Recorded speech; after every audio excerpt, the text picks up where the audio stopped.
Bom,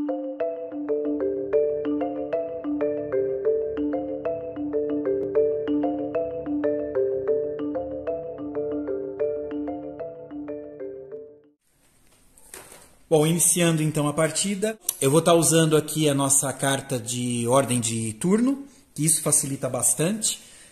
A primeira coisa que a gente vai fazer aqui é a caminhada. A caminhada ela é bem simples, a gente simplesmente vai pegar aqui o marcador, tá? E vai andar pelo caminho. Vou sair aqui de casa e vou parar no primeiro acampamento. Só para vocês verem, tá?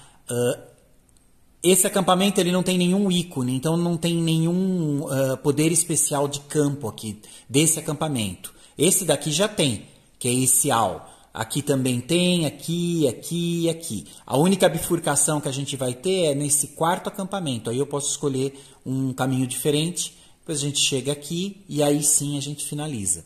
Aqui no caso, então, a gente se desloca para o primeiro acampamento, que é essa primeira parte do turno. Esse acampamento ele não me dá nenhuma ação especial. Eu vou continuar agora com esse pitch, né, que eu acabei deixando como montar, que seria alguma coisa como montar o acampamento. A gente está montando ele. Ele tem uma subdivisão de coisas que a gente pode fazer. A primeira é realizar ações especiais de acampamento, que a gente viu que esse acampamento não tem nenhuma.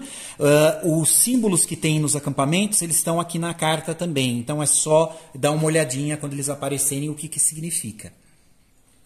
Bom, o primeiro então não tem nenhuma ação especial. Eu vou para o segundo, eu posso usar as habilidades especiais de cada personagem. Aí eu tenho a escolha de usar tanto a de uso contínuo, que é a primeira, quanto a segunda, que é de uso único do jogo. Só que eu usei a segunda, eu não posso mais utilizar. O Gil ele tem esse poder que é incrementar o valor de um dado que esteja aqui no backpack, na mochila, que é essa coluna do meio, por 1. Vamos fazer isso? Então eu estou utilizando o poder dele, estou acrescentando, pegando esse dado de 5 e acrescentando em 6. Pronto. A gente está com dados altos aí na mochila. O Enes, ele pode, uma vez por turno, rerolar um dado que esteja na mão dele, no hand, que é esse primeiro. Como ele está com valor 1, isso é legal. Então eu estou rerolando esse dado. 5, ótimo. Então a gente já conseguiu alterar. No caso, eu não vou usar nenhuma dessas duas habilidades deles de uso único, tá? Lembrando que o do Gil é pegar uma dessas cartas e olhar ela, tá? Eu posso olhar a primeira carta que está em cima do deck de sonhos. E a do Enes é uma vez por jogo eu posso virar um dos dados dele para o lado oposto. Que eu também não vou utilizar agora. Eu gosto de reservar isso para o final mesmo, para a noite final. A não ser que realmente eu sinta a necessidade, né? Bom, a gente fez a segunda parte dessa subdivisão. Agora eu vou indo para a terceira, que é organizar suprimentos. Se eu tivesse com algum slot vazio, quer dizer, com alguma desses quadradinhos vazios, eu poderia simplesmente migrar um dado adjacente para ele. Então, eu poderia pegar, por exemplo, esse dado do hand e descer ele aqui para esse espaço. Se fosse o contrário, se eu tivesse com um espaço vazio aqui, eu poderia descer um dos dados que está na mochila para o pocket, para o bolso. Aqui no caso, os dois personagens estão com todos os dados. Então, o que eu posso fazer, eu posso trocar dois dados que estejam adjacentes. Então, eu posso, por exemplo, trocar esse dado de hand por um aqui que esteja na parte da mochila. Tá? Eu posso trocar o do pocket com um que está na mochila, tem que estar adjacente. Lembrando que são 3 colunas, tá? Então, o que eu vou fazer? Eu vou reorganizar isso da seguinte forma. Eu estou puxando esse dado, estou trocando com um dado da mochila, tá? Isso vai ser a minha terceira parte, que seria organizar suprimentos do Gil. Aqui no caso do Enes, o Enes eu vou deixar assim, eu não quero reorganizar nenhum suprimento. Pronto. Então a gente fez a primeira parte, que é a caminhada, e eu finalizei aqui a parte do montar acampamento, tá? Eu cumpri as 3 subdivisões aqui. Agora eu vou entrar na terceira, que é o sleep, que ficou como dormir. Aqui a gente já está se preparando para a noite. Então a primeira coisa que eu vou fazer é escolher um sonhador. Na verdade é escolher um ou ambos. Agora eu preciso decidir quem vai sonhar. Se, na verdade, se eu vou sonhar sozinho com um dos personagens, se eles vão sonhar os dois ou nenhum. Aqui no caso, quando a gente decide sonhar, por exemplo, sozinho, eu só posso sonhar sozinho se o outro personagem passar a noite acordado me vigiando.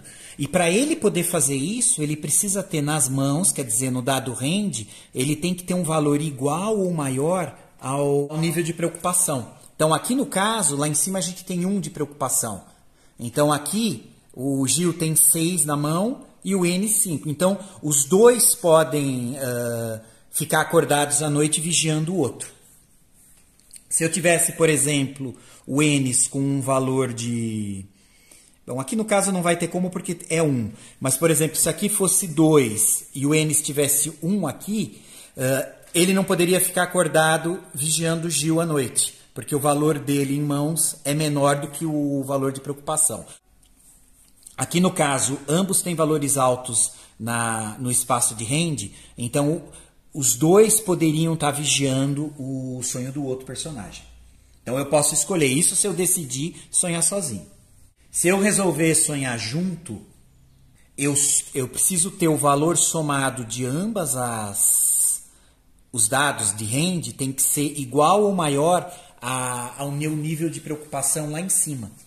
Então aqui no caso também eu posso, porque olha, 6 mais 5 dá 11, 11 é maior que 1, então eu posso sonhar com os dois juntos também. Se eu não conseguisse igualar com o uso dos dados rende, né, de mão lá em cima, o valor de preocupação no Monte Humbaba, eu ia pular essa fase, tá? Essa etapa do round. Bom, então o que eu vou fazer aqui?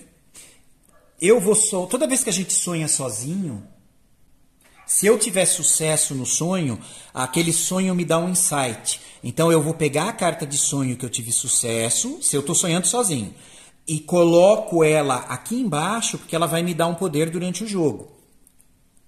Então eu acrescento 2 ao meu nível de preocupação lá em cima. Tá? Tematicamente significa que, por exemplo, o personagem sozinho, ele teve um sonho, ele teve uma sacada, um insight, quer dizer, ele teve ali uma percepção, só que ele não consegue explicar para o Gil que não sonhou junto, né, com outro personagem. Então o nível de preocupação geral do jogo sobe. Então eu sou obrigado a acrescentar mais 2 lá em cima. No caso dos dois sonharem juntos e terem sucesso, eles vão compartilhar o mesmo sonho, né? Desde que eles tenham o valor ali de rende somados compatível, né? Igual ou maior ao nível de preocupação lá em cima. Eles sonham juntos, tá?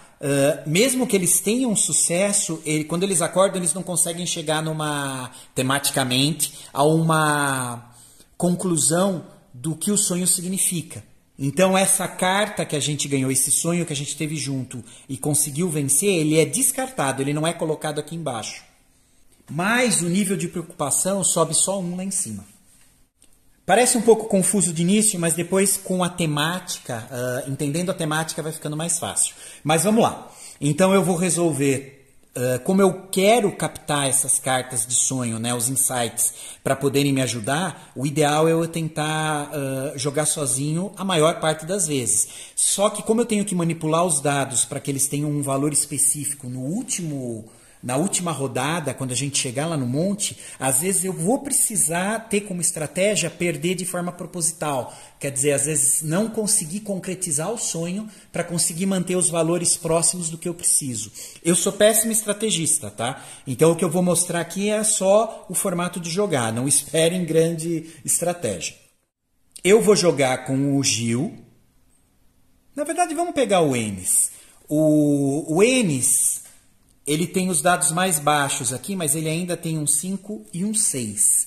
Então, o que eu vou fazer? Eu vou decidir, nessa fase, na terceira fase, que é dormir, a primeira coisa que ele pede, que é a subdivisão, é escolher se eu vou sonhar sozinho ou com os dois. Então, no caso, eu vou sonhar sozinho com o Enes. Então, eu escolhi o sonhador. É o Enes. Eu sei que o Enes pode sonhar sozinho, porque o Gil tem um dado de rende bem alto, que é 6, que é igual ou maior que o nível de preocupação. Então, o Enes pode sonhar sozinho. Agora, a segunda parte é resolver o sonho. Então, vamos lá. Eu estou tirando uma primeira carta para a gente ver qual é o sonho. O que eu preciso olhar na carta agora é só essas duas linhas onde tem os bonequinhos. Quando a gente sonha em conjunto, eu olho essa linha com 2. Quando eu sonho sozinho, eu olho essa linha com 1. Aqui no caso, vocês vão notar que tem 2 números na linha. Eu estou sonhando sozinho. E para eu ter sucesso nesse sonho, que eu estou sonhando com um touro aqui, eu preciso pagar 2 dados 5. Na verdade, assim, são 2 dados que sejam iguais ou maiores que 5, que são esses símbolos que estão do lado. Se eu estivesse sonhando em 2 em conjunto, eu precisaria de 2 dados iguais ou menores que 2. Via de regra, esse jogo trabalha assim. Quando a gente sonha em conjunto, são dados menores. Quando a gente sonha sozinho, eu vou precisar de dados maiores. Bom, eu consigo cumprir isso aqui, pagar? Consigo, eu consigo ter sucesso. Eu preciso de dados iguais ou maiores que 5. O Enes tem o 6 e o 5. Eu posso utilizar eles. Então, o que eu vou fazer? Eu vou pagar com esses 2 dados. Vou colocar aqui em cima no nosso pool, né, nessa área reservada. Eu tive sucesso no sonho. Então, o que, que acontece? A gente ganhou esse daqui, ó. Acreditar no impossível. Eu posso flipar, né, girar um dado, olhar no sentido oposto dele. Backpack é mochila, dado na fase de pitch, que é montar. Então, eu posso virar um dado da mochila uma vez por turno na fase de pitch, montar. O que eu faço com essa carta? Como o Enes ganhou, eu coloco ela aqui embaixo e deixo só essa habilidade especial que ele ganhou aqui para eu não esquecer. Lembrando, tá, pessoal? Essa habilidade ela é específica para ser jogada nessa parte do turno, que é o pitch, que é a segunda. Quando a gente mudar para no final do jogo, para a noite final, eu não vou poder utilizar ela. Então, eu preciso utilizar ela antes. Eu tive sucesso no meu sonho sozinho.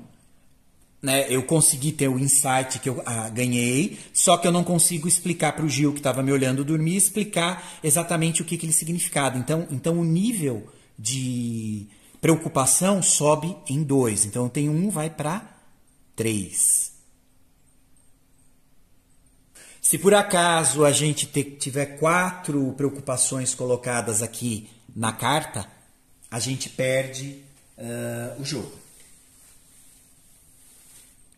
Toda vez que a gente elevar esse nível de preocupação acima de 6, eu vou ter que acrescentar um dado a mais, né, para completar o valor. Bom, a gente já resolveu o sonho, a gente teve um sucesso, e como eu sonhei sozinho e tive o sucesso, eu aumentei o nível ali de preocupação em 2. Agora a gente entra na fase de break, que seria como pausa, que eu coloquei como levantar acampamento. Agora a gente está se preparando para seguir viagem. A primeira coisa que a gente vai fazer é comer, tá? Que é o eat, a primeira subdivisão. Para se alimentar, eu vou ter que consumir um alimento, cada um. Então aqui no caso vai ser sempre do bolso, do pocket. Então eu tenho 3 aqui do Enes, o Enes vai consumir e vai para 2. Tá? O Gil, ele tem 5, ele vai para 4. Se eu tivesse só um aqui e fosse consumido, eu perco o dado vai lá para cima. Por isso que é importante tentar evitar perder por conta de se alimentar. Se eu tivesse sem um dado aqui, né, e o Enes ainda tivesse 2 e a gente entrasse nessa fase, o Enes ele pode ceder um alimento para o Gil. Então eu consumiria 2 dele, mas eu perderia o dado também aqui nesse caso. Então ainda assim a gente tem uma certa manipulação. O alimento ele sempre vai sair aqui do bolso, tá? A gente já fez cada um se alimentar, né, tirando um ponto do bolso de cada. Como a gente teve sucesso no sonho, agora eu posso procurar alimento. No caso, procurar alimento significa que eu vou pegar um dado e vou jogar. Aqui no caso, o N está com menos dado, que ele acabou tendo que usar como pagamento para ganhar um insight do sonho. Então eu vou pegar um dado, vou jogar, esse vai ser o alimento. Esse 3, eu vou escolher que ele entre aqui para o Enes, porque ele está com espaço, só que ele entra sempre primeiro pelo primeiro nível, mão. Então ele entrou aqui. Se eu tivesse já um dado aqui, como agora, fiz ali o alimento, peguei. Quando eu vou introduzir ele aqui na mão, esse dado ele é empurrado para o segundo nível se tiver espaço. Tá? Então, nesse caso, como está com todo o espaço, ele simplesmente entra aqui. Ele não empurra nada para baixo. A gente já fez a segunda parte dessa quarta etapa, que seria procurar comida, e a gente termina o primeiro turno.